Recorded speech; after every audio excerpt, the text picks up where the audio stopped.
Hi hello good evening all. ఈరోజు ఒక చిన్న హార్వెస్ట్ చేద్దాము. తోటకూర ముల్లంగి. ఈ ముల్లంగి 15 రోజుల నుంచి ఇంతకు మించి సైజు పెరగట్లేదు, అందుకని కోసేస్తున్నాను. ఈ తోటకూర వెరైటీ చూసారా, ఇది కాడ పొడుగ్గా పెరుగుతుంది. ఆకు మాత్రం అక్కడో ఆకు ఉంటుంది.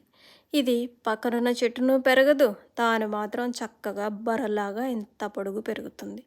పైన దీనికి ఒక కిరీటం ఒకటిను. ఇది ఉంటే ఇలాంటి చెట్లనే ప్రొడ్యూస్ చేస్తుంది, అందుకే పడేస్తున్నాను.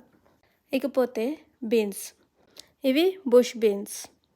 ఇంకో 2 రోజులు ఉంటే ఇంకా కొంచెం బాగా వచ్చేవేమో, కానీ నాకు కొయ్యాలనిపించి కోసేస్తున్నాను. కీరా దోసకాయలు, ఇవి మాత్రం ప్రతి సంవత్సరం పుష్కలంగా పండుతాయి. పెద్ద మెయింటెనెన్స్ ఏమీ అవసరం ఉండదు. 3 వారాల నుంచి సైజు పెరగకుండా అలాగే ఉన్న వంకాయ, 4 పండు మిరప, కొన్ని మల్లెపువ్వులు. ఈ మల్లెపువ్వులు జాస్మిన్ డ్యూక్ వెరైటీ. ఇది నా ఫైనల్ హార్వెస్ట్. ఈరోజు మాత్రం మా ఇంట్లో తోటకూర పప్పు.